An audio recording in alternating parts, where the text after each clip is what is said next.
저는 부산에 있는 인제의대 내과, 내분비내과를 하고 있는 박정현 교수라고 합니다. 여러분 반갑습니다. 오늘 마지막 세션을 지금 맡아서 끝까지 사회를 보는 역할을 맡았습니다. 오늘 세션은 여러분들이 보고 계시겠지만 BTS, 우리 기획하신 김신근 교수님이 참 말을 잘 만들죠. 여기다 BTS를 왜 붙입니까? 근데 이 BTS가 여러분들 아시는 것처럼 방탄소년단을 이야기하는 이니셜이 되는데 이게 왜 BTS인지 아세요? BTS 방탄소년단. 그대로 그냥 따왔답니다. 방탄소년단. 그래서 BTS랍니다. 아마 기획사가 그렇게 큰 기획사가 아니었기 때문에 영어 약자를 할 때 이제 방탄소년단에서 BTS를 따왔는데 이 그룹이 국제적으로 유명해지니까 좀 문제가 되잖아요. 그게 뭐의 약자냐 이렇게 되니까 말이 어떻게 할 수가 없잖아요. 그래서 만들어낸 게 뷰릿 프루프, 그게 방탄이거든요. 뷰릿이 탄환인데 앞에가 B고 뒤에가 T입니다. 뷰릿 프루프 이렇게 해가지고 BT를 만들었다고 하네요. 그렇게 좀 쓰다가 그거로는 좀 도저히 뭐가 이야기가 안 된다 이래가지고 최근에 Beyond the Scene 이 화면 다음에 화면이 Beyond the Scene이라는 쪽으로 이제 또 말을 만들었었다고. 근데 여기서 오늘의 BTS는 Basic Scientist로 되어 있고요. 지금 제 옆에 세 분의 사이언티스트가 앉아 계십니다. 그래서 바로 옆에 우리 서재명 카이스트 교수님이 베이식 사이언티스트가 되시겠고요. 그 옆에 우리 서울의대 내과의 최성희 교수님, 옆에 연세의대 내과의 이홍호 교수님이 트랜슬레이셔널 사이언티스트가 되겠죠. 그죠? 그래서 세 분을 지금 모셨습니다. BTS입니다. 박수 한번 쳐주시죠. 그래서 원래 우리 세미나, 심포지움과 콜로키움은 좀 다르죠. 그죠? 콜로키움은 항상 권위자가 있습니다.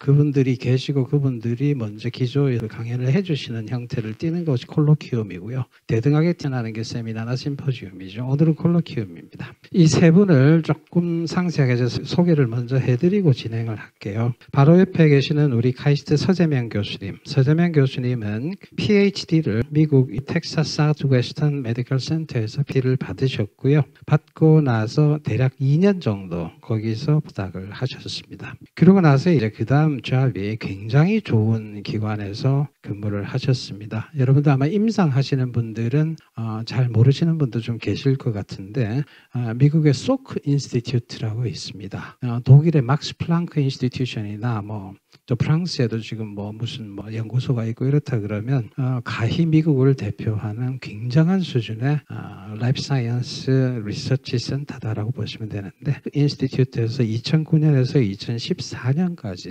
리서치 어소시에이트로 근무를 하시고요. 이후 2014년에 카이스트의 교수님으로 부임을 지금 하셨습니다. 근무를 하고 계시고요. 아디포스 바이올로지, 메타볼리즘, 뉴클리어 리셉터 그리고 에이징 이런 필드에 대해서 지금 관심을 가지고 연구를 하고 계시는 베이직 사이언티스트가 되겠습니다. 그 다음 옆에 우리 여러분들 잘 아시는 최성희 교수님. 최성희 교수님은 사실 이력서를 안 보고도 제가 소개가 가능한 분 중에 한 분인데요.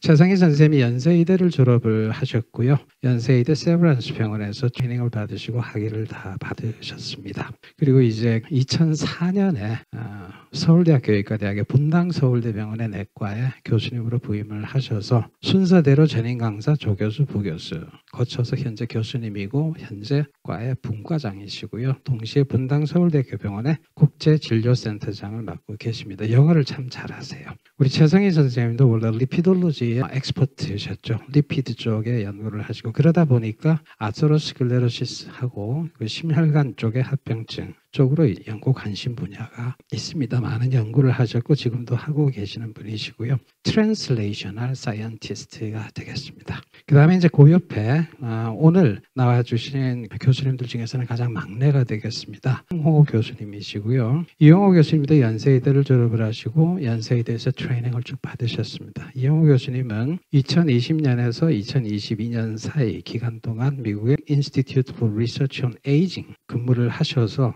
노화에 대한 관심을 또 많이 갖고 계십니다. 그래서 현재 연구하는 분야가 여러분들 논문을 많이 보셨겠지만 당뇨병을 기반으로 해서 지방간 쪽에 연구를 하고 계시고요. 그 다음에 이제 최근에 노화 쪽에 연구를 많이 하고 계셔서 제가 지금 노년 내분비, 노화 내분비 연구의 회장을 지금 한 5, 6년째 맡고 있는데 제가 좀 탐을 내고 있습니다. 아직은 당뇨병학교 총무이사님을 하셔서 끝나는 대로 제가 책 하려고 지금 딱 벼르고 있는 중입니다. 많은 연구를 하셨거든요. 많은 연구를 하시고 논문도 참 많이 내셨고 예전에 일본 동경에서 뭐 작은 세미나에서 제가 만난 적이 있는데 영어도 참 잘하시더라고요. 이영호 선생님이. 예, 이렇게 세 분의 멘티스트를 모시고 오늘 진행을 하도록 하겠습니다. 오늘 저희 세션의 주제는 비교적 명확해서 우리가 연구를 많이 하고 있고 또 해야 되고 그렇게 하는데 어떻게 여러분들 연구를 해보시니까 아주 쉽죠? 여러분 연구를 왜 하십니까? 여기까지 지금 교수님으로 근무하시는 분이 지금 4분의 3 이상 되시는데 연구에 관심이 그렇게 많으세요? 연구하시는 게 재미있나요? 왜 하세요? 연구 업적 없이 승진을 시켜준다고 해도 연구하실 거예요? 제가 오늘 좀 김신권 교수님이 독서를 좀 해달라고 주문을 하시더라고요. 이래야 도움이 좀 된다라는 뜻에서 그래서 조금 그렇게 할 거니까 조금 불편하시더라도 편안하게 좀 들어주셨으면 좋겠습니다. 자, 지금부터 우리 서재명 교수님부터 해서 각각 10분 동안 하시는 내용하고 이런 것에 대해서 먼저 그 기조 강연을 좀 먼저 해주시겠습니다. 먼저 서재명 교수님께서 기초 중개 연구의 임상적 연계의 가치 그리고 어려움이라는 제목으로 먼저 말씀을 좀 해주시겠습니다. 서 교수님 먼저 부탁드리겠습니다. 네, 소개 감사드리고 사실 강의 주제를 제가 받고 되게 고민을 진짜 많이 하고서 오늘 준비를 했습니다. 그래서 제가 오늘 준비한 게 이 주제 잘 의도가 잘 맞을지 모르겠지만 최대한 잘 준비를 해봤고요. 그리고 특히 오늘 강원이 제 고향입니다. 그래서 저는 진짜 오랜만에 처음으로 컴퓨터에서 와봤습니다. 그래서 고향에 와서 하는 발표가 또 되게 뜻깊은 그런 의미가 있을 것 같습니다. 그래서 제가 받은 주제가 지금 제목에 나와 있는 게 기초 중개 연구의 임상적 연계의 가치와 어려움. 그래서 저한테는 이제 포괄적인 이제 주제를 주셔가지고 고민을 좀 많이 했고 이런 내용들을 제가 다루면서 제 생각을 그냥 얘기하는 거는 좀 뭔가 잘못하면 잘못된 내용을 전달할 수 있을 것 같아요. 사실 공부를 좀 했습니다. 약간 사회학 쪽의 논문을 좀 읽으면서 이런 다학제 연구의 가치에 대해서 이제 좀 출발하겠습니다. 결국 기초, 중개, 임상 연계 연구가 큰 범주 내에서는 다학제 연구 안에 포함되니까. 그래서 먼저 이런 다학제 연구 또는 학제 간 융합 연구, 그러니까 다학제 연구는 이제 멀티디스플리너를 쓰고 학제 간 융합 연구는 인터디스플리너라는 용어를 씁니다. 그래서 이 두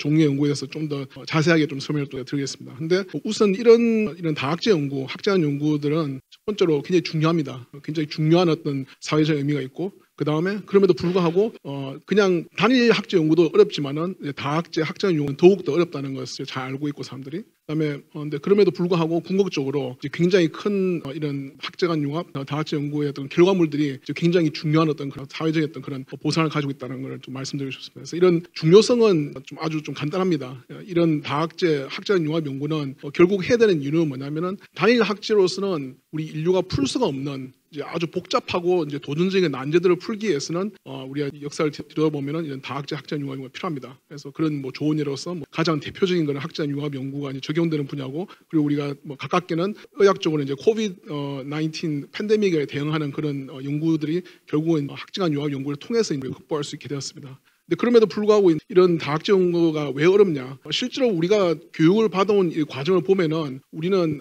단일 학제 연구를 단일 학제에 대한 학문을 공부하는 어떤 그런 방식으로 이제 교육 체계가 되어 있습니다. 그래서 역사적으로 보면은 모든 학문 분야들이 지금까지도 점점 더 세분화되고 있는 그런 경향을 띠고 있습니다. 그래서 사실 우리는 다학제 연구, 학제 간 연구를 할 수 있는 어떤 그런 교육을 또 받지 못한 상황에서 이런 연구를 또 해야 되는 어떤 그런 압력이 있습니다. 그럼에도 불구하고 이제 이런 연구들을 잘 수행했을 때는 굉장히 단일 학제 연구에서는 찾을 수가 없는 굉장히 큰 어떤 그런 보상들과 어떤 그런 결과물들이 임팩트가 큰 사회적 임팩트가 큰 그런 결과물들을 얻을 수 있습니다. 그래서 방금 전에 말씀드렸던 이 다학제 연구와 이런 학제 간 융합 연구의 차이 보시면은 위에가 다학제 연구인데 네모 새로 세울 수 있는 네모가 이제 한 학제 단일 학제가 하나 이상이 하나의 어떤 목표를 향해서 이제 각각의 연구를 진행할 경우 이제 다학제 연구가 될 것이고, 밑에 보면은 학제 간 융합 연구는 이제 굉장히 복잡한 화살표들이 있고 각각의 이런 단일 학제들을 나타내는 것이고, 이 큰 분홍빛 네모 안에서 다 같이 협업을 하면서 상호작용하면서 하는 연구입니다. 그래서 정치적인 비유를 하자면은 위에는 물리적인 결합이고 아래는 이제 화학적인 결합을 이룬 그런 케이스가 되겠죠. 그래서 이제 이런 다학제 연구에서부터 보통은 또 이제 학제간 융합 연구가 이제 출발점을 찾을 수가 있는데 이제 그런 출발점들이 어디서 오냐면은 이제 학제 간에 이런 소통들이 또 있을 수밖에 없습니다. 소통이 있고 그런 소통들을 통해서 뭘 찾아가냐면은 파란색 원과 녹색 원이 이제 두 단일 학제를 나타내는 것인데 한쪽이 중요하고 의미 있는 걸 생각하는 그런 부분과 다른 쪽이 학제가 생각하는 중요한 어떤 그런 접점들을 소통을 통해서 찾아 나오고 그것이 결국은 이 세 개 이상의 학제가 공통적으로 공유할 수 있는 가치를 지향할 때 이제 비로소 이제 학제간 융합 연구가 이제 원활하게 이루어질 수 있습니다. 그런데 앞서서 말씀드린 것처럼 이런 학제간 융합 연구가 어떻게 보면 가장 어려운 그런 연구에 속합니다. 그래서 왜 그런 어려움이 있냐? 기본적으로 학제 간에 상이한 그런 연구 개념과 방법론에 대한 서로에 대한 어떤 무지함이 있고 무지함을 넘어서서 더 큰 장애 요소는 오해입니다. 그러니까 잘못 이해하고 있을 경우에. 그리고 궁극적으로 이런 무지와 오해를 풀 수 있는 방법은 소통인데 그 소통이 실패할 경우에는 융합 연구가 이제 절대로 이제 성공적으로 성립할 수 없습니다. 그리고 이런 학제간 융합 연구를 하기 위해서는 굉장히 많은 어떤 소통과 노력과 시간과 돈이 들어갑니다. 그래서 단일 학제 연구에 비해서 절대적으로 투자해야 되는 그런 자원이 많이 들어가기 때문에 또 어떻게 보면 또 회피 요소가 될 수 있습니다. 그리고 정책적으로 봤을 때는 이런 단일 학제 연구를 해서 나온 어떤 그런 성과에 비해서 거의 대등한 성과라면은 학제간 융합 연구의 성과가 훨씬 더 어렵게 도출된 것인데도 불구하고 실제로 이런 평가 시스템을 보면은 그런 고려를 하지 않는 이제 이런 것들도 하나의 융합 연구의 장애 요소로 볼 수 있습니다. 그러면 이런 부분에 대해서 해결책들은 무엇이 있을까? 해결책들은 이것도 제가 논문을 찾아봐서 알아낸 건데 어떻게 보면 직관적으로 이해할 수 있는 부분이 있을 겁니다. 지적 개방성. 당연히 여러 학제 간의 어떤 융합 연구를 하기 위해서는 개방적인 어떤 그런 마인드가 있어야 되고 그 다음에 두 번째는 저도 사실 처음 보는 용어였는데 굉장히 제 마음에 와닿는 그런 용어였습니다. 지적 겸손, 인터 휴밀리티 보장되는 그런 바탕 내에서의 이런 학제간 융합 연구가 가능하다라는 것이 이제 사회학자들의 어떤 그런 연구 논문을 통해서 이제 명확하게 밝혀져 있습니다. 그리고 정책적으로 외인, 그러니까 어떤 외적인 요인으로서는 이제 학제 간의 소통을 이제 장려하는 그런 환경들을 기관에서 그리고 국가에서 이제 계속 만들어가는 것이 중요하고 교육을 통해서도 이런 것들을 장려하는 것이 중요합니다. 그리고 마지막으로 아까 전에 세 번째 학제간 연구에 대한 어떤 그런 성과에 대한 평가도 이제 좀 더 온전히 이루어질 수 있는 그런 사회적인 그런 분위기가 만들어질 것이 필요합니다. 그래서 제가 좀 더 디테일하게 제가 한 가지 이제 가져온 내용들이 논문에서 찾은 과연 그러면 융합 연구에서의 지적 겸손의 중요성과 역할이 무엇일까에 대해서 이제 논문에 있는 그 문장을 그대로 따왔습니다. 그래서 보면은 이런 지적 겸손 있는 그런 연구자들 같은 경우에는 기본적으로 과학적인 호기심 자체가 높습니다. 그래서 새로운 어떤 지식을 찾고자 하는 어떤 그런 욕구가 크고 그 다음에 이런 지적 겸손이 높은 그런 연구자 같은 경우에 실제로 어떤 결정을 하는 데 있어서 굉장히 양질의 어떤 결정들을 도출할 수 있는 그런 능력들이 있다고 합니다. 그리고 이런 지적 겸손을 구비한 연구자들 같은 경우에는 연구자들 간의 상호 소통을 이제 굉장히 또 잘 또 서포트하는 그런 성질들이 있고 그리고 실제 어떤 조직 내에서 이런 지적 겸손을 구비한 사람들이 리더로서 이런 조직과 어떤 조직이 이제 어떤 목적을 향해서 잘 도달할 수 있도록 이제 의견들을 종합하고 또 조율하고 하는 그런 역할들을 이제 굉장히 잘 하는 것으로 드러났습니다. 그래서 겸손이 제가 되게 마음에 와닿는 용어였는데 정말 중요한 것 같습니다. 그래서 좀 더 학제간 연구 중에서 오늘 주제는 이제 임상의학과 이제 다른 학제간 기초 중개 연구의 협업에 대한 내용들이었는데 이것도 이제 보니까 논문을 찾아보니까 데이터들이 있더라고요. 이렇게 보면은 다양한 분야의 과학 분야죠. 다양한 과학 분야의 어떤 협업에 대해서 트렌드 나오는데 이 보면은 이제 클리니컬 메디슨이 이제 오른쪽 위에 있죠. 클리니컬 메디슨 실제로 보면은 저 같은 기초 생명과학자하고 가장 많은 협업을 사실상 잘 이루고 있습니다. 오히려 어떻게 보면은 이 도표를 보면서 제가 생각한 거는 클리니컬 메디슨이 어쩌면 이 자리에 저 같은 사람이 앉아 있는 것이 아니라 케미스트나 피지시스트나 아니면 다른 어떤 그런 타학제와의 더 많은 이제 교류가 있는 것이 필요하겠다라는 생각이 들었고 결론적으로 생명과학과 임상의학은 가장 모범적으로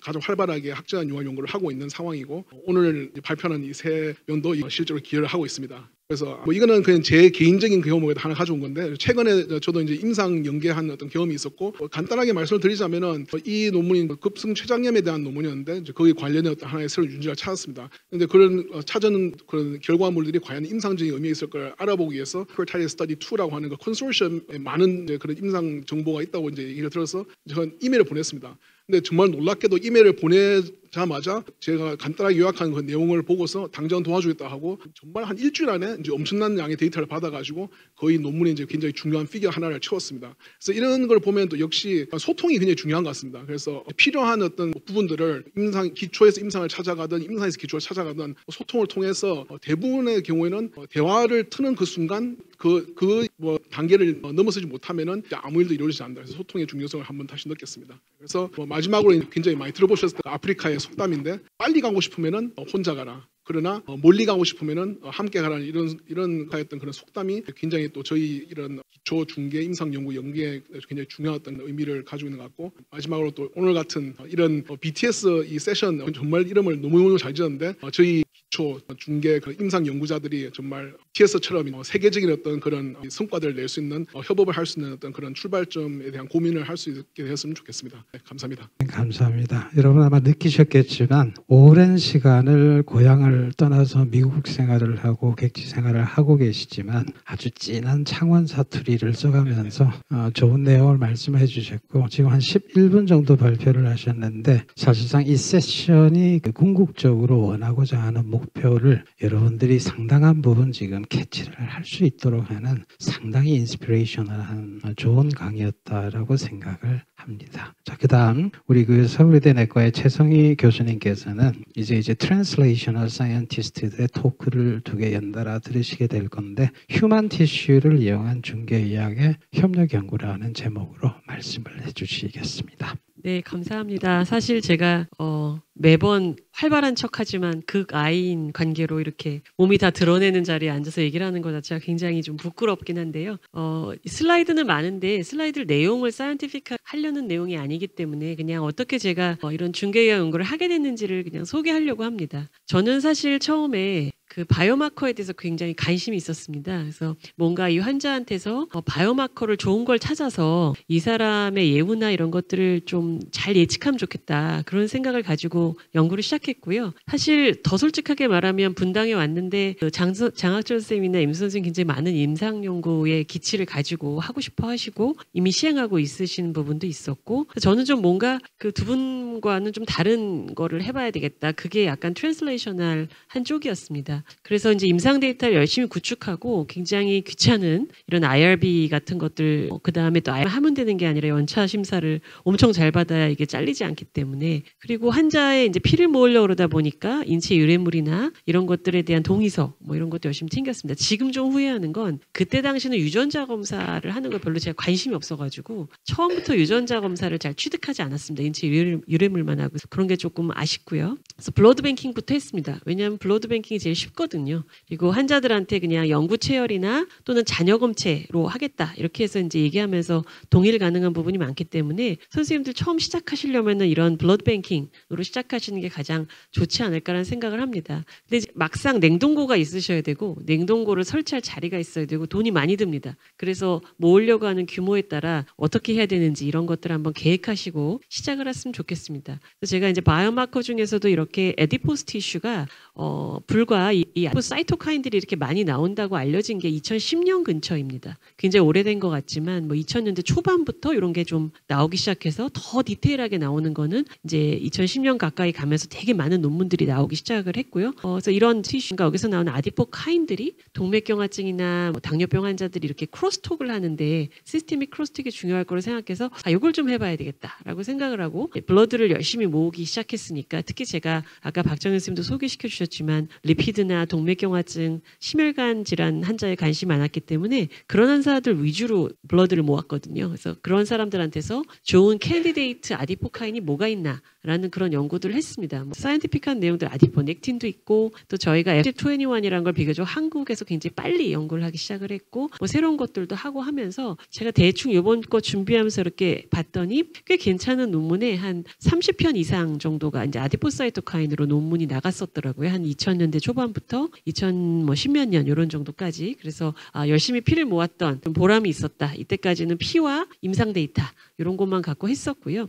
잠깐 말씀드렸지만 정말 한 끗 차이로 FGF21 임상에 대한 거의 똑같은 논문이 2달 전에 다이아베티스 케어에 외국 논문이 나오는 바람에 이제 저희는 그때 클리니컬 엔도크리놀로지의 오리지널리티가 떨어져서 나가긴 했었는데 굉장히 많은 환자한테서 뭐 하이퍼 TG, 메타볼릭 좀 이런 것들이랑 연관이 있다는 걸 이제 본 논문을 발표한 바가 있었고 좀 애정을 갖고 있는 논문인데 어쨌든 굉장히 시간차 때문에 좀 떨어졌었고 C1Q라고 하는 게 아디포넥틴하고 붙는 좀 약간 새로운 몰리큘 같은 건데 이제 그게 C1Q 아디포넥틴이 전체 톡탈 아디포넥틴에 비해서 굉장히 좋은 마커라는 게 일본에서 막 논문이 나왔었습니다. 근데 뭐 다행히 저희가 그때 뭐 비슷한 환자군한테서 바이패스 그래프트 한 환자한테서 이거를 컨펌할 수 있는 그런 코호트를 갖고 있었기 때문에 바로 컨펌을 좀 해봤고요. 게다가 이제 티슈도 모으고 있었기 때문에 티슈에서도 이런 바이오마커가 티슈 드리븐 하는 건지 이런 것들을 다 좀 체크를 해서 나름 그 당시에는 그것이 굉장히 임상적으로 많이 안 나왔던 논문이었기 때문에 이제 우수한 논문에 좀 나갈 수가 있는 계기가 되었습니다. 그리고 그 지네틱이나 멀티오믹스 스터디들이 쏟아져 나오기 시작하면서 이런 코로나리 바이패스 그래프트를 했거나 CAD가 있는 환자들한테서 뭔가 새로운 마커들이 나오기 시작하는데 이런 것들 중에 이제 여러분들이 컨펌을 하시려면 시크리토리 되는 솔루블한 프로테인 같은 경우는 컨펌하기가 쉽습니다. 근데 이게 어디든 좀 잘 안 되어 있고 너무 많기 때문에 그 데이터 중에 내가 뭘 컨펌할 것이냐를 좀 고민을 해보면 이런 솔텔린이라고 하는 마커를 저희가 컨펌을 했었는데 얘가 글루트푸스 로케이션이나 아니면 VR 같은 리피드 트랜스포터에 관계가 있다는 게 이제 굉장히 실질적으로 그럴싸하기 때문에 이거를 우리한테 한번 컨펌을 해보면 좋겠다. 그래서 이제 컨펌을 해서 저희 병원에 있는 오태정 쌤이랑 같이 논문을 냈었고 이런 솔텔린이라는 마커 자체를 휴먼에서 별로 했던 적이 없었었는데 이제 이런 거를 컨펌해가지고 좋은 마커가 될 수 있다라고 발표를 한 적이 있었습니다. 근데 이게 계속 나오질 않더라고요. 그래서 저희도 사실 이게 아주 좋지 않았기 때문에 좀 이게 가치가 있나 하고 있었는데 유럽에서 되게 대규모로 그 메이스라든지 여러 가지 아웃컴들하고 한 논문이 20년에 컨펌돼가지고 나옴으로써 지금은 이제 이런 구수 환자의 솔틸린이 상당히 좋은 바이오마커로 이렇게 취급을 하고 있습니다. 그래서 이런 것들은 조금 오리지널하게 시작을 했던 거기 때문에 이제 재미를 느꼈고 이게 굉장히 가치가 있구나 이런 생각들을 좀 했습니다. 그렇게 하다 보니까 임상 정보랑 혈액만 갖고는 되게 한계가 느껴지는 거예요. 혈액이란 거는 그냥 뭐 피에서 떠돌아다니는 여러 가지 물질인데 코잘리티 이게 정말 이 병을 일으키는 건가? 는 바이오마커라고 생각하기에는 좀 부족한 점이 너무 많은 거예요. 그래서 이왕 아디포카인을 하니까 패티슈를 모아보자. 좀 더 정확하게 이게 블러드에서만 나오는 게 아니라 이 패토피지올로지적인 그런 단계별로 패티슈에서 주로 비스럴 팻 드리븐을 할 테니까요. 이런 패티슈에서 이런 것들이 정말 나오는지 좀 검증해보자라는 생각을 가지고 여러 가지 연구비를 해서 조금 더 이제 좋은 프리딕티브 마커들을 해보려고 애를 썼습니다. 그래서 결국 블러드뿐만 아니라 티슈 블러드 마커를 같이 컨정션해서 볼 수 있으면 너무 좋겠다라는 생각을 가지고 이런 연구들을 좀 진행을 했고요. 이제 그렇게 하다 보니까 오믹스를 안 할 수가 없게 되는 겁니다. 티슈에서 오믹스를 해야 프로테인 마커들을 드리븐할 수가 있고 오믹스 중에서도 프로틴이 돼야 그게 아디포카인으로서의 가치가 있거든요. 그래서 그렇게 하다 보니까 프로테인을 위주로 어떤 것들이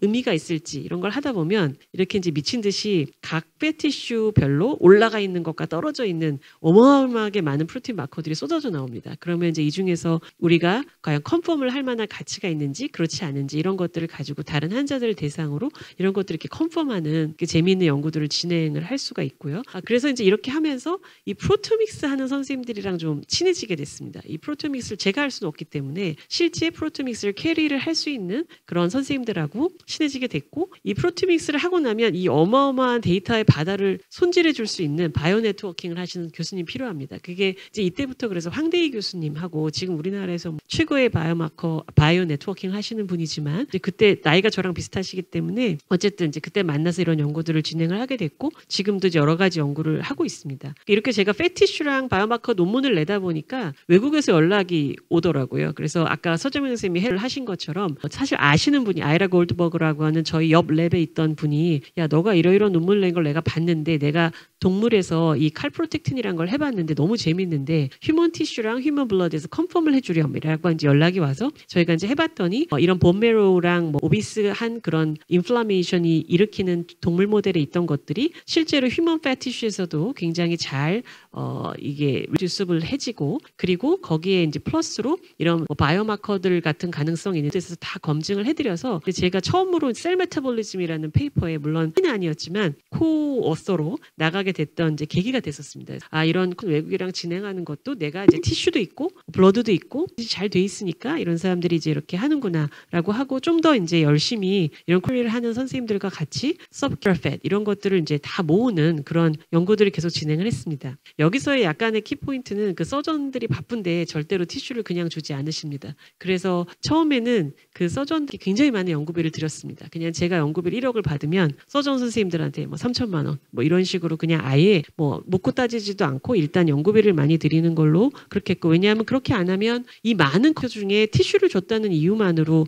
저희가 논문의 PI나 이런 거를 좀 드리기가 어렵기 때문에 지속되지 않습니다. 그래서 지속되게 하려고 이제 그런 노력들을 좀 많이 했고요. 결국 이렇게 받은 패티슈를 가지고 굉장히 많은 포토믹스와 아까 관계를 잘 맺게 된 이제 황대희 선생님하고 이런 네트워킹들을 하면서 여러 가지 이제 휴먼에서 나오는 바이오마커들을 컴패리선하는 그런 연구들을 진행을 했습니다. 쭉 넘어가겠습니다. 그래서 이런 것들을 이제 하다 보면 자꾸 아는 사람들이 생기게 됩니다. 여기랑 콜라보레이션, 여기랑 콜라보레이션을 그렇게 것들이 생기게 돼서 되게 재미있게 되고 저희 랩도 발전을 하게 됩니다. 왜냐하면 여기 나온 마커들을 전부 다 휴먼 프라이머리 셀 컬처라든지 또는 이런 것들을 통해서 다 컨펌을 해야 논문으로서 가치가 있기 때문에 저도 연구원과 학위 학생들을 받아가면서 이런 연구들을 이제 진행을 하게 됩니다. 그래서 이렇게 좋은 마커들을 했고요. 최근에는 다 이렇게 진행을 했고, 최근에는 이런 블러드에서 지금 구희정 계신데 블러드에서도 바이크래프트를 한 사람들한테서 조기부터 여러 가지 마커들을 보는 블러드에서 연구들도 진행을 했고, 또 싱글셀 같은 경우도 지금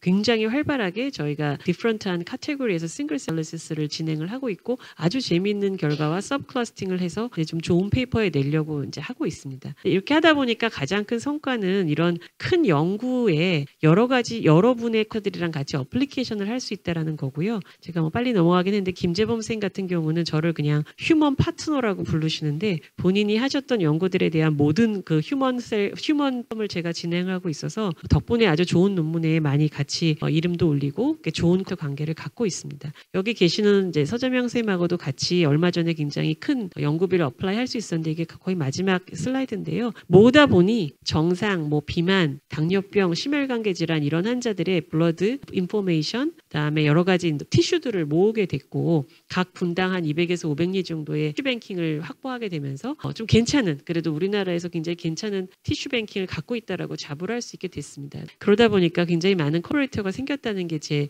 말씀드리고 싶었던 내용이었고요. 병원 안에서도 마찬가지고 또 뭐 여러 이제 프로토믹스나 리피도믹스 하시는 선생님들, 바이오 네트워킹 하시는 선생님들이 계속적으로 연구를 하면서 좀 친해져서 이제 큰 재산이 된 게 아닌가라는 그런 생각이 듭니다. 그래서 두려워하지 마시고 뭐 블러드 또는 티슈 어떤 것이 됐더라도 선생님들이 관심을 가지는 분야에 한번 시도해 보시기를 꼭 말씀드리고 싶고, 이제 두 번째는 사람이 이렇게 너무 잘날 수가 없습니다. 너무 멀티를 할 수 없습니다. 그래서 연구 분야를 막 스캐터링해서 유행하는 걸 다 따라가다 보면 사실은 그 힘겨워서 할 수가 없기 때문에 좀 한 군데 분야를 더 포커스해서 재미가 있던 없던 자기만의 노하우를 키워가시는 거에 대해서 꼭 말씀을 드리고 마치고 싶었습니다. 감사합니다. 네, 최성희 선생님은 처음에 이제 피 한 방울로 시작을 해서 나중에는 살을 뜯어서 연구를 하는 식으로 진행을 해간 스토리로 제가 들렸고요. 중간에 이제 말씀하시는 중에 다른 영역의 교수님들하고 그걸 할 때 하는 방법에 대해서는 사실 수위를 아슬아슬하게 넘나드는 말씀이 잠시 있었습니다. 돈을 많이 주신다는 이야기가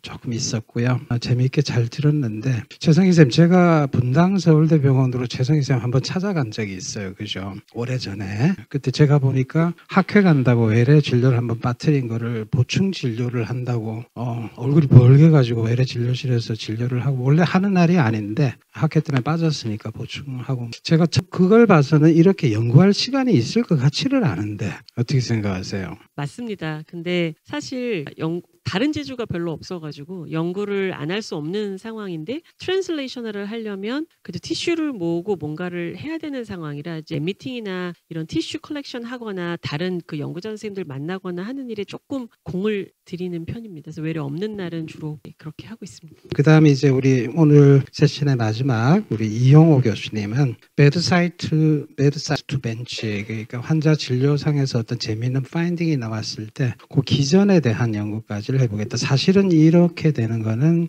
메디컬 닥터가 트랜슬레이셔널 스터디 혹은 트랜슬레이셔널 할 수 있는 사실은 제일 끝쪽이거든요. 거기서 더 들어가게 되면은 트랜슬레이셔널 스터디 혹은 리서치의 범주를 벗어납니다. 베이식 스터디로 들어가게 돼서 그 구분이 참 세지게 되는 건데 영어쌤은 L2 이니비터의 예상하지 못한 효과, 항노화 효과죠. 설명하기 위한 기전 연구라는 제목으로 말씀을 좀 해주시겠습니다. 이 선생님 부탁드립니다. 네, 소개 말씀 감사합니다.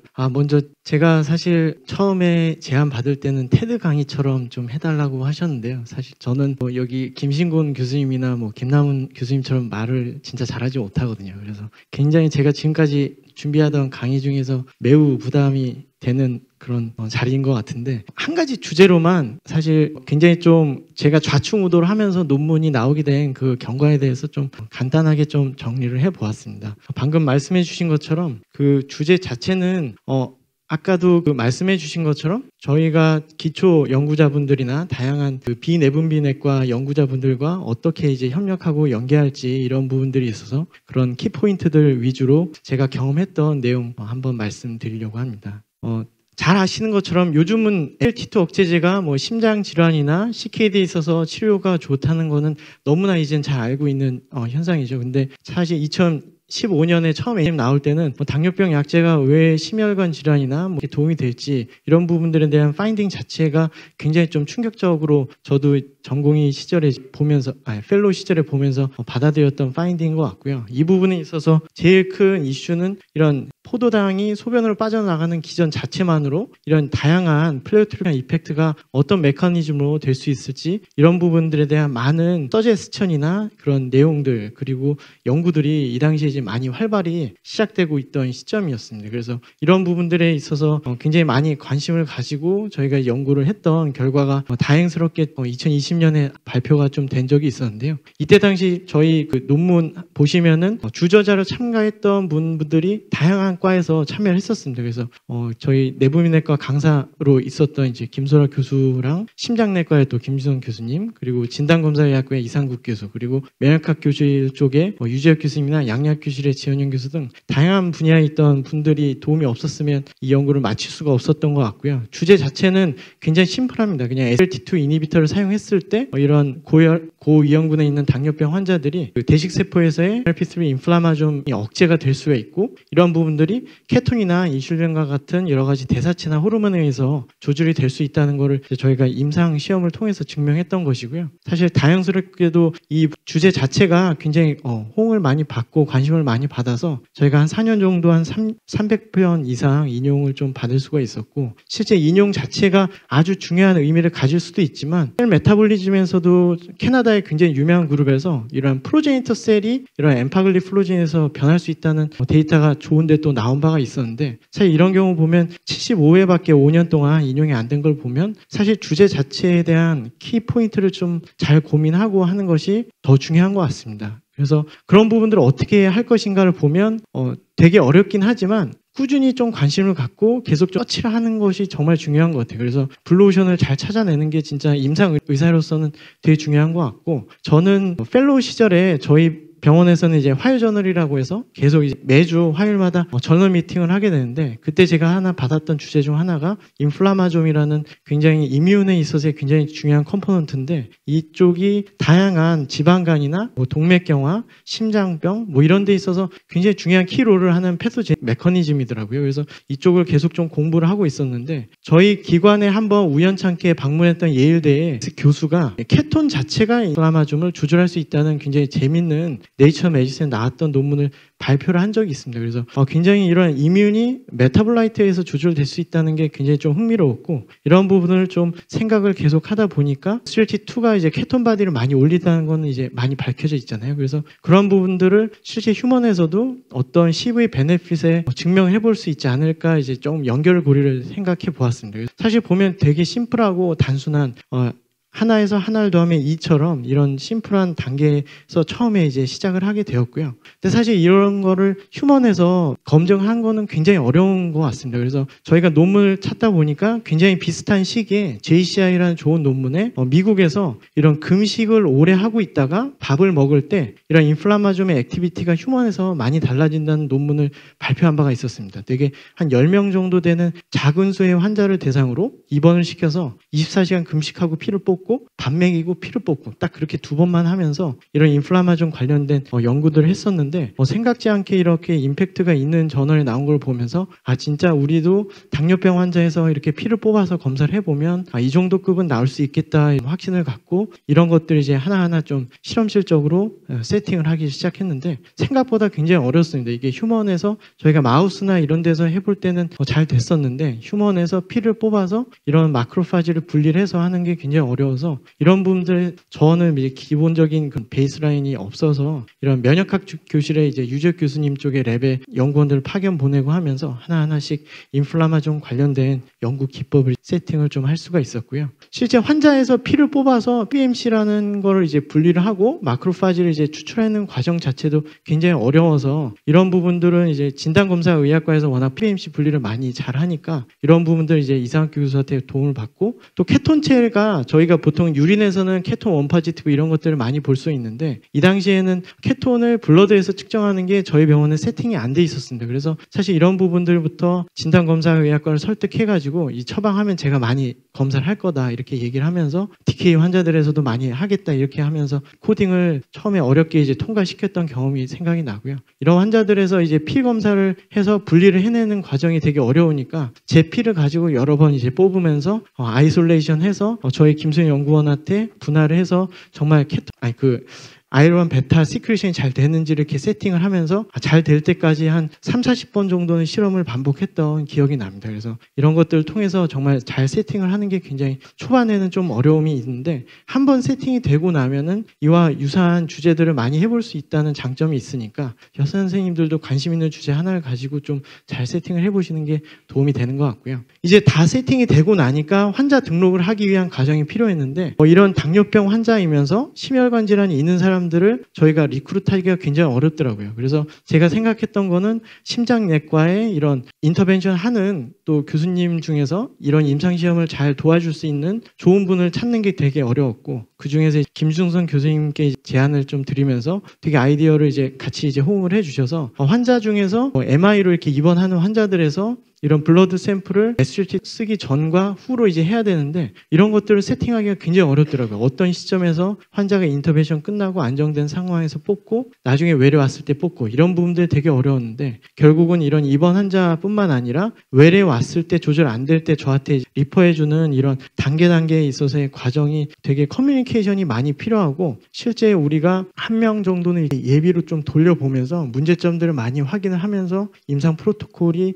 최적화되는 과정이 좀 필요했던 것 같습니다. 그래서 이런 부분들이 하나라도 좀 실수가 나게 되면 결국은 이런 이민과 관련된 거는 너무 많은 외부 요인들이 관여를 하니까 실제 케톤바디 같은 경우는 여러분들께서 잘 아시겠지만 그 전날에 금식을 몇 시부터 했는지에 따라서도 케톤바디 레벨이 다음날 너무 달라지거든요. 그래서 그런 부분들을 처음에는 잘 모르고 그냥 10시 이후에 금식하라고 했더니 그 10시쯤에 많이 먹는 사람들은 케톤바디가 하나도 안 나오는 거예요. 그래서 다시 이제 세팅을 해가지고 저녁은 한 7시까지는 최소한 먹고 그 다음부터는 좀 공통적으로 금식을 시켜서 그 다음날 케톤바디를 측정하고 이런 식으로 좀 관리를 했던 기억이 납니다. 그리고 저희가 이제 조금 더 욕심을 내서 데이터들이 좀 잘 나오니까 어떻게 하면 좀 기전이나 이런 걸 좀 더 같이 가볼까. 저야 뭐 임상 의사니까 이런 부분들을 잘 모르니까 여러 선생님들과 또 친한 분들과 좀 연구를 얘기를 하면서 이 샘플을 어차피 한번 얻고 나면은 활용을 많이 하는 게 좋으니까 RNA-식이나 이런 것들을 한번 하면서 이런 환자들에서의 이뮨 프로파일링이나 이런 것들이 전반적으로 어떻게 변하는지 이런 것들을 한번 보면 좋겠다. 그렇게 또 제안을 받아서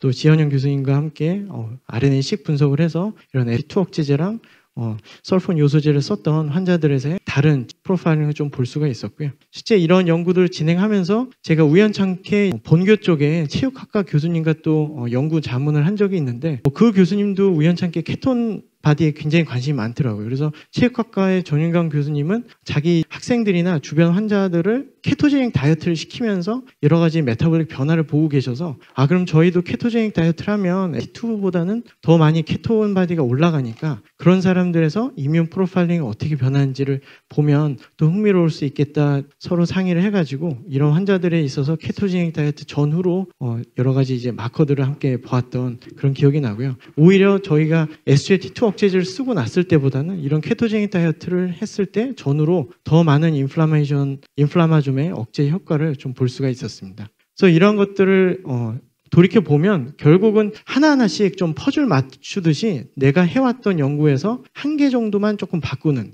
이게 한 번에 다 바꾸는 건 굉장히 어렵거든요. 그래서 저 같은 경우는 지방간 쪽을 여러 연구를 하면서 그 기존으로 인플라마좀 쪽에 관심이 많아서 그쪽을 공부하다가 뜻하지 않게 메타볼라이트와 SGLT2까지 이제 가게 되는 이런 단계를 거쳐서 이런 연구들이 좀 진행이 되는 것 같고, 그래서 항상 처음부터 모든 걸 다 노블하게 하기보다는 내가 해왔던 거에서 한 포인트 정도만 좀 찾아서 새로운 분야를 연결하는 게 되게 중요한 것 같고요. 특히 이런 것들을 하기 위해서는 정말 아까도 최성희 교수님이나 다 말씀해 주신 것처럼 정말 좋은 공동 연구자를 만드는 게 제일 중요한 것 같습니다. 그래서 국내 해외 학회나 이런 데서 만나거나 또는 세미나를 통해서 들으면서 만나거나 하면서 각각 선생님들께 이제 연락을 드리는 게 되게 중요한데, 저도 이제 아직까지는 잘 하진 못하는 것 같은데 어떤 분을 만나는 게 좋으냐 보면은 결국은 그런 연구자들 중에서도 조금 더 적극적인 성격을 가지고 있고 좀 더 너무 대가를 만나게 되면 저와 함께 하는 연구가 이제 묻히게 되는 경우들이 너무 많아서 제가 보기에는 좀 저 정도의 연배나 저보다 젊은 분을 만나서 그분도 저의 연구에 좀 관심을 더 가지고 좀 더 우선적으로 좀 해줄 수 있는 분, 이런 분들이 되게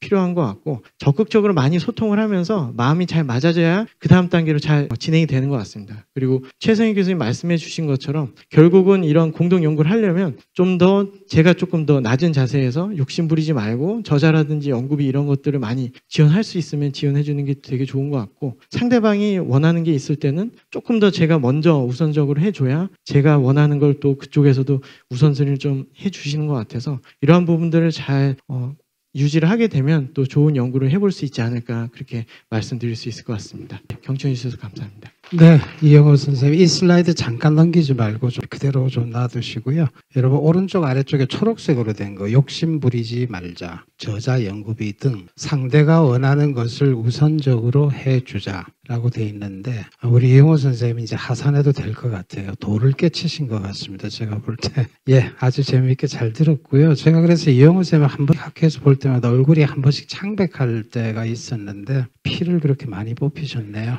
다음엔 제가 볼 때마다 지금 붉은 고기, 소고기를 좀 많이 사드리도록 그렇게 하겠습니다. 어떻게 그렇게 연구를 하셨나요? 세 분의 그 발표가 끝났고요. 그래도 선생님들이 시간을 지켜주셔서 가고 있습니다. 저희들 이제 프리 디스커션 시간이 20분 남았는데, 프리 디스커션 하기 전에 혹시 플로어에서 세 분의 선생님들이 좋은 말씀을 해주셨는데 여기에 대해서 질문이나 코멘트가 있으시면 한두 분 정도 먼저 부탁드리겠습니다. 다만 이분들이 연구한 내용의 디테일한 부분의 질문은 삼가해 주시고, 오늘 지금 세션은 그곳을 디스커션하는 건 아니죠. 김신곤 교수님 기획자이십니다. 훌륭하신 세 분의 연자, 또 훌륭한 콜로퀴움의 또 주도자 우리 박정현 선생님이 잘 진행해 주셔서 너무 감사하고요. 아주 좋은 강의들을 해주셨어요. 근데 좋은 강의 성공한 사례들, 저는 성공한 거가 이유가 있다 생각하는데, 일단은 성격들이 좋으셔야 될 것 같아. 다 좋은 분들, 우리 내부민의과의 대표 중에 서재명 교수님을 제가 잘 교류를 하지 못해서 아마도 성격이 좋으실 것 같아요. 그래야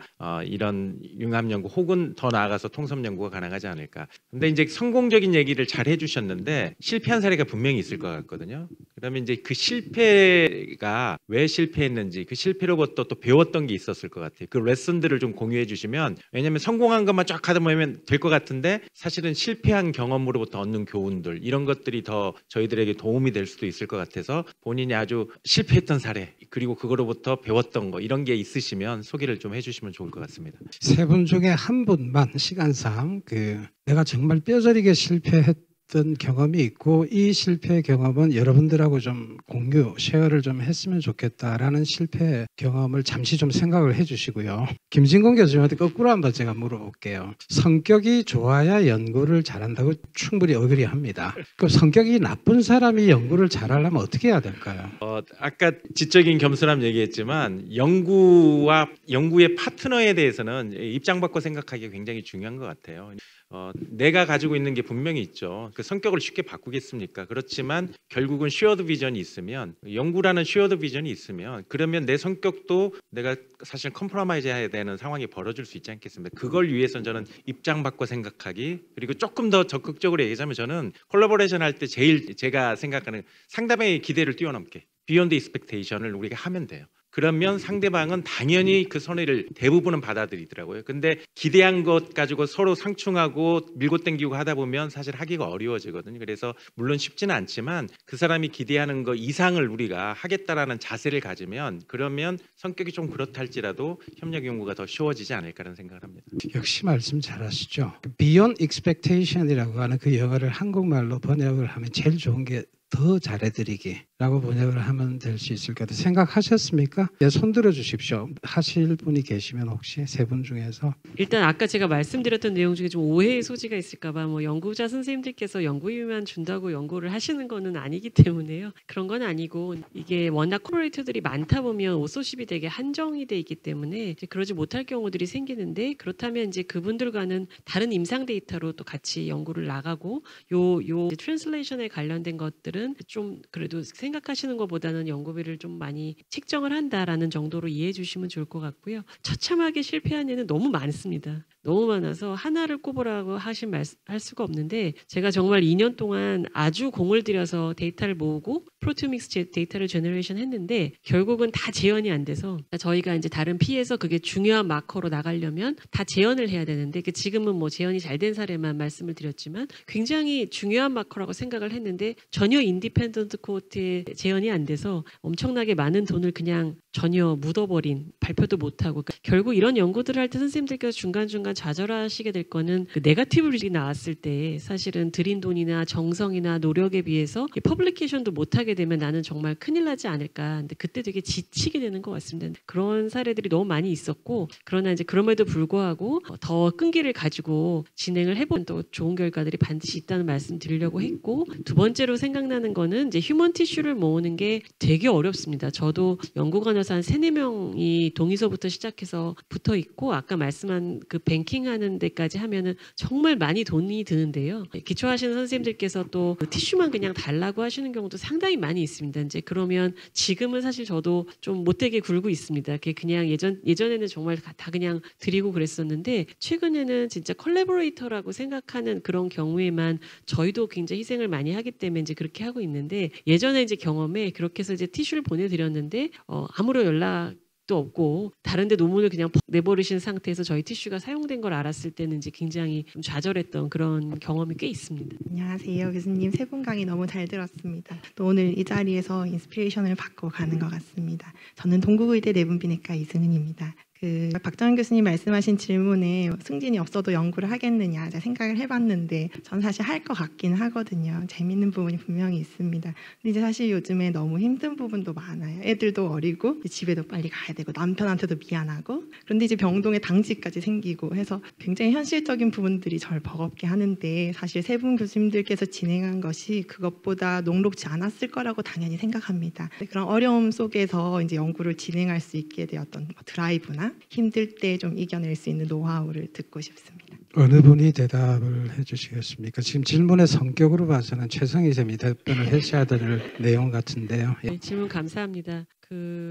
무엇보다 저는 사실 아이가 없습니다. 그래서 어린아이를 돌보지는 않았기 때문에 아마 그 분야에 대해서는 조금 더 자유로웠을 거라 생각하고요. 하지만 정말 남편의 이해가 없었으면 그러니까 굉장히 착한 남편을 만나야 되고 나름대로 그 남편이 이해를 해줘야지. 그렇지 않으면은 사실 너무나 많은 여성으로서는 일들이 생기기 때문에 그게 되게 극복하기가 어려운 것 같고요. 가장 큰 드라이브는 내가 지금 이용호 선생님을 제 얘기 들으면서 야, 역시 이렇게 똑똑하신 분은 이 블루오션을 찾아라고 좀 얘기를 하잖아요. 근데 저는 블루오션을 찾지는 못했고 그냥 처음에 어떻게 아디포스랑 이런 쪽에 들어가다 보니까 계속 그것만 했거든요. 근데 저는 그냥 거기서 논문이 꼭 네이처에 나가고 이러진 못했지만 뭐 하나 해서 나왔을 때 되게 재밌었어요. 그러니까 이게 나는 되게 내가 궁금했던 거를 그래도 해소했다고 생각을 한 것들이 많았기 때문에 결국 선생님을 끌고 갈 수 있는 건 선생님이 하는 거에 대한 재미를 느끼는 게 저는 가장 클 거라고 생각을 합니다. 그래서 재미와 착한 남편이 있으시면 열심히 하실 수 있을 것 같습니다. 저는 조금 다른 측면에서 조금 말씀드리고자 합니다. 제가 PhD로서 뭐 아시는 분 아시겠지만 저 이제 있으면서 제가 시작한 거는 인슈인셉터 바이오케미스트리 갖고 그다음에 피지올로지 갖고 그다음에 클리니컬 스터디를 관여가 됐고 실제로 클리니컬 스터디 갖고 연구비를 내봤는데 처참하게 2번은 떨어지고 1번은 아슬아슬하게 떨어지고 그렇게 했었었는데 제가 느끼는 건 여기서 이제 지금 말씀하신 것 중에 트랜스레이션 스터디가 있는데 2가지가 있는데 한 가지 쪽에서만 측면을 해서 강조를 하시는 것 같습니다. 트랜스레이션을 기초를 해서 우리가 이걸 실제로 임상 실험을 가서 이어에 대해서 임상 실험의 결과가 나오는 이 트랜스레이션을 사지고 있고 반면에 지금 이제 두 분이 하신 거는 좀 더 티슈 뱅킹 쪽에 가까워서 이거를 서로 연구를 하는 이런 쪽인 측면이 있는데 저도 사실은 미국에서 임상 실험을 하면서 제가 유일하게 미국에 아주 오랫동안 있으면서 복도에서 샤우팅 매치하면서 싸웠던 사람이 딱 한 사람이 있었습니다. 그 사람이 누군가 하면 알리슨 골드파인이라고 저하고 같이 클리닉을 한 사람인데 서로가 서로를 이해를 못했던 것입니다. 이 알리슨 같은 경우는 PhD로서 것을 몰랐고 저는 클리니션에 있어서 왜 이런 것도 모르냐 하는 것을 하니까 이게 상충이 돼서 정말 조슬린에 있는 복도에서 샤우팅 매치를 하면서 했는데 그것이 지나고 나서는 오히려 가장 좋은 그레이터가 됐고 제 입장에서는 아주 많은 클리니컬 스터디의 에스펙트를 사실은 앨리슨한테 배웠던 것 같습니다. 그래서 지금 그 이야기를 많이 하시는데 그러니까 앨리슨한테 배웠던 거는 베이직에서 정말 임상 실험으로 넘어가는 그걸 많이 배웠고 제가 앨리슨한테 가르쳤던 거는 임상 샘플을 어떻게 쓰고 어떻게 모으고 이걸 하는 걸 했었었는데 그 콜래보레이션 파트너를 찾는 거가 상당히 중요한데 아까 말씀하신 것처럼 나쁜 사람 했지만은 그 당시 앨리슨은 저한테 무지무지하게 나쁜 사람이었고 저 앨리슨은 보기에는 제가 무지무지하게 나쁜 사람이었지만 그걸 극복하고 같은 목적으로 간다면 극복을 할 수 있다고 생각을 합니다. 근데 그러기 위해서는 이야기를 많이 나누어야 되고 제가 왜 이 2가지의 트랜스레이셔널 스터디에 대해서 이야기를 하는가 하면은 제가 느끼기에는 이제 한국에서 온 지 5년 됐으니까 어느 정도 느끼기에는 이 임상 실험으로 가는 거는 우리나라에서 하기가 미국보다는 좀 어려운 것 같습니다. 미국의 경우는 Investigated Initiative Clinical Trial이 있어서 자기 있는 그래도 갖고 조그마한 클리니컬 트라이얼 가지고 쓸 수 있는데 그게 이제 제가 좀 있었기 때문에 그 하버드 메디컬 스쿨에 있다는 것 때문에 환자 리포트가 쉬웠기 때문에 그런 점도 있었지만 10명, 12명 이래 가지고 시작을 할 수 있는 반면 제가 미국에 있을 때부터 느낀 거는 두 번째 측면 지금 최승희 교수님하고 이영호 교수님 하시는 환자 바이오 뱅킹에 있어서는 우리나라가 절대적으로 미국보다 우선하고 있습니다. 저도 사실은 제가 2001년부터 휴먼 바리아트릭 서저를 해가지고 그래서 아디포스 티슈에서 아디포스 티슈하고 이렇게 아이솔레이션을 했었었는데 결국 포기를 했습니다. 왜냐하면은 샘플이 너무나 천천히 오기 때문에 도저히 이거를 그 한 해 한 명씩 오는데 그 한 명의 테크니션을 하루 종일 기다리게 하는 이걸 하기 때문에 중간에 못하겠다고 그냥 때려치웠었는데 제가 느끼는 건 우리나라에서 그러한 문제가 없고 또 하나는 미국에서는 간 샘플을 얻을 수가 없습니다. 리버 바이옵시가 허용이 안 돼서 그걸 샘플을 가지고 있을 수가 없는데 여기 있는 뭐 많은 분들 이용호 교수님부터 시작해서 그 샘플들을 가지고 있는데 이러한 경우는 있을 수가 없기 때문에 오히려 저는 생각하는 것이 이러한 측면들을 훨씬 더 많이 이용할 수 있는 우리나라 왜냐하면 결국은 많은 것들을 마우스에서 하는 거를 휴먼에서 해야 되기 때문에 이 검증을 위해서는 우리나라가 적극적으로 아주 우수한 어드밴티지를 가지고 있기 때문에 이 어드밴티지를 갖고 좀 더 활용을 할 수 있는 그런 방향으로 가야 되고 그런 방향으로 가기 위해서는 물론 그분들도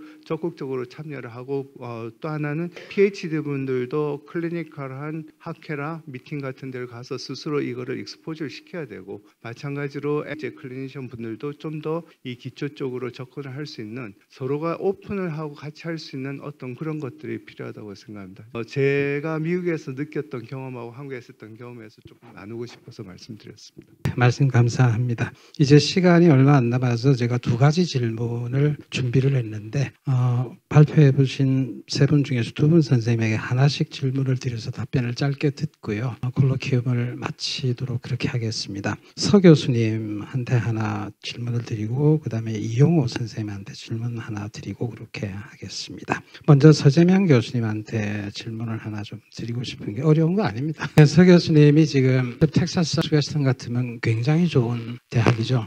제가 직접 가보지는 않았습니다만 굉장히 좋은 대학인데 거기서 이제 PhD를 해서 따시고 포닥을 또 2년을 하시고 그 다음에 이제 세계적으로 유명한 소크스에서 그 정식 연구원으로 상당한 기간 지내셨는데 유니버시티 오브 텍사스 웨스턴 같은 그런 거대한 센터, 메디컬 센터잖아요. 근데 그게는 이제 임상 쪽에서 환자 진단, 진료, 치료, 입원도 하는 섹터가 있고 그 다음에 생명과학 연구를 하는 섹터가 또 있지 않습니까? 그죠? 그래서 그러한 거대한 미국의 센터 안에서 리서치를 하는 연구자들, 세계적인 연구자들이 계실 거고요. 그 다음에 임상 하시는 분들이 또 계실 거고, 그래서 그분들 사이에 어떤 편이라 그럴까, 그런 것들은 어떻게 이루어지는지 굉장히 좀 포괄적인 질문입니다. 제가 유타 대학에 2년간에 있을 때 제가 경험한 거로 봐서는 미국의 임상 의사 선생님들은 상당히 게으르시거든요. 연구는 전혀 관심이 없고 게으른 분이 90%가 넘던데 미국 쪽에서의 경험을 좀 짧게 말씀 좀 부탁드리겠습니다. 네,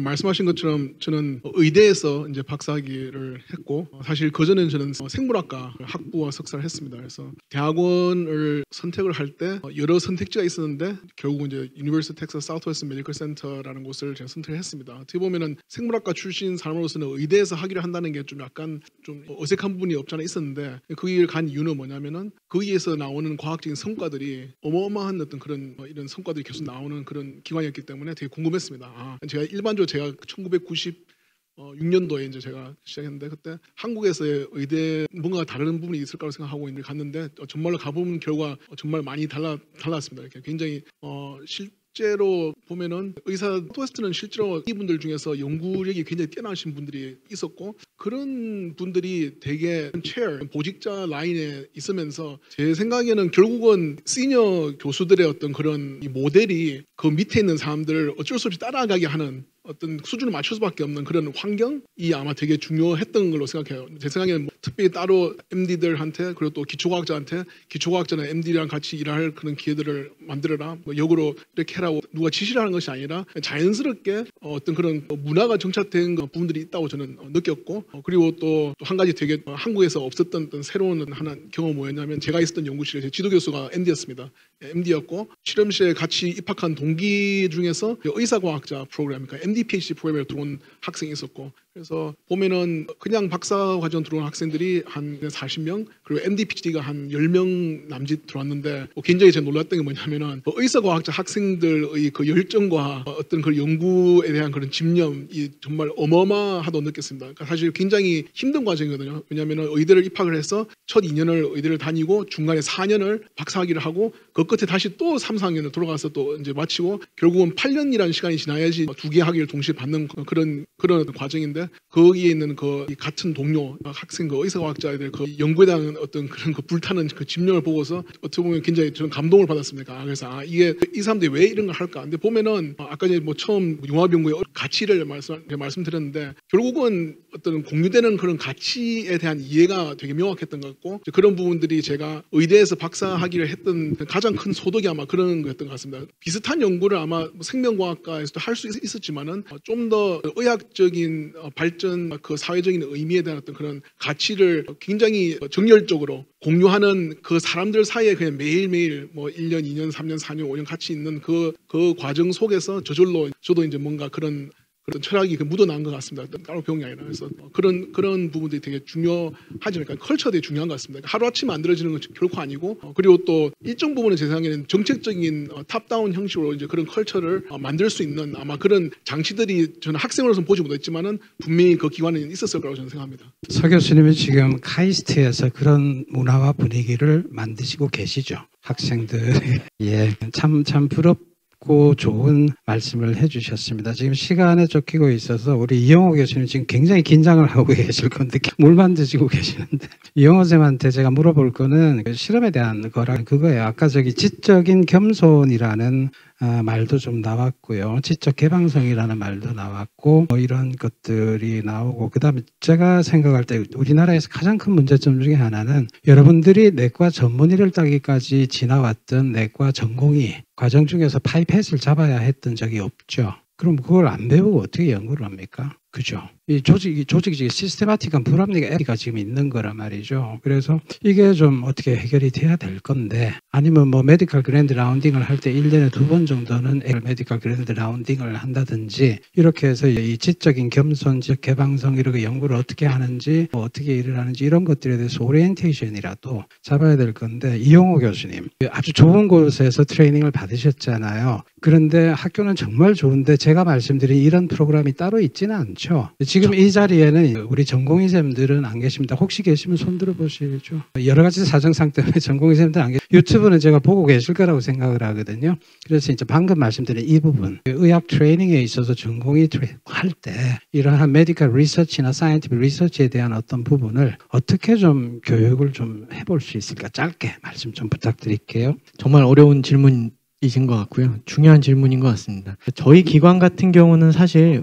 의대생 시절부터 약간 자기가 관심 있는 분야에 좀 한 2, 3개월 정도는 나가서 경험하고 올 수 있는 좀 프로그램이 있었습니다. 지금 많이 조금 변형되긴 했는데 그래서 제가 저 의대 3학년 때는 한 3개월 정도 제가 기초 랩에 가서 좀 실험하는 것들을 다 배우고 했던 경험이 있고요. 그래서 그런 것들이 결국에는 좀 이렇게까지 성장하는 데 밑거름이 되었던 것 같고 사실 말씀해 주신 것처럼 전공의 시절에는 정말 어렵습니다. 그래서 전공의 시절에는 굉장히 어렵고 제가 학위할 때가 이제 군대에 가 있을 때 다행히 이제 수도권에 있어서 그 시절에 군대에서 퇴근하고 나서 이제 와서 마우스 실험을 했던 기억이 나고요. 그래서 실제 이런 의사과학자 양성을 정말 전공의 레벨에서 할 거라면은 지금 이런 굉장히 어려운 환경 속에서 전공의들에 있어서의 교육에 대한 시스템이나 이런 병원 시스템 자체가 굉장히 많이 개선이 좀 필요할 겁니다. 그래서 임상적인 그런 로딩들이 어느 정도 좀 조정이 되면서 그런 상황에서 학위를 하는 학생들에게 몇 시간 정도는 이제 할애할 수 있는 시간적 여유가 아마 필요할 것 같은데요. 그런 부분들은 아마 하루아침에 이루어지긴 어려울 것 같고요. 그런 부분들은 종합적으로 아마 그런 대학원 과정과 좀 병원 간의 그런 연계를 잘 생각을 하면서 천천히 이제 구축이 돼야 될 것 같고 그런 부분들이 잘 된다면 향후에 그렇게 더 의사 과학자로서 더 많은 역할들을 할 수 있지 않을까 좀 기대해 볼 수 있겠습니다. 주어진 시간은 끝났는데 제가 한 2가지 정도만 짧게 말씀드리고 싶은 게 있었어요. 첫째는 연구를 하시는 여러분들은 아마 저보다 더 잘 아시겠지만 금년 들어와서 이제 과학계에 주어지는 예산의 상당한 부분이 삭감이 됐습니다. 제가 뒷이야기는 지금 좀 들은 게 있는데 그걸 제가 오픈할 수는 없고요. 삭감이 됐는데 식비하고 뭐 이런 거 있죠. 그쪽에서 삭감이 될 수밖에 없고 그게 삭감이 되니까 가장 힘이 없는 연구원들부터 해고가 되기 시작했더라고요. 그래서 지금 뭐가 잘못된 정책이다라고 저는 생각을 하는데 여러분 그 연구를 하시든 뭐 이렇게 할 때 절대 식사비를 아끼지는 마시라는 거. 특히 비슷한 일을 하시는 분들하고 할 때는 전체 식사비 메뉴를 좀 하향 조정을 하더라도 자주 식사를 하고 얼굴을 마주치고 하는 시간을 반드시 좀 가져야 된다. 그것을 통해서 인간적인 신뢰가 싹이 트고 그것을 통해서 더 큰 일들이 이루어질 수가 있다. 비근한 예가 되겠죠. 그거 하나 좀 당부를 꼭 드리고 싶습니다. 그리고 이제 마지막으로 오늘 좋은 이야기들이 많이 나왔는데 공통적으로 해주시는 말씀은 당장에 이루어질 수는 없지만 이게 점진적으로 우리나라에서 많은 부분이 개선이 돼야 된다는 말씀을 해주셨는데 지금 이 자리에 지금 학회 마지막 세션인데 이렇게 많은 분들이 와 계시고 유튜브도 많은 분들이 시청하고 있을 거라고 제가 믿습니다. 맞죠? 네, 이런 분들이 관심을 주신다고 하는 것 자체가 이 초심을 잊지 마시고요. 여러분들이 속한 기관에서 이런 것들을 개선하고자 하는 노력을 계속 유지를 해주시고 노력을 해주시면 점차 우리나라의 연구 환경은 개선이 될 거다라고 제가 생각을 합니다. 동의하십니까? 우리 세 분 교수님 다시 한번 감사드립니다. 서재명 교수님, 최성희 교수님, 이영호 교수님 감사드리고요. 이제 마치고 나면 식사 시간입니다. 맛있는 식사하러 가시죠. 저는 박정현이었습니다. 여러분 수고하셨습니다. 감사합니다.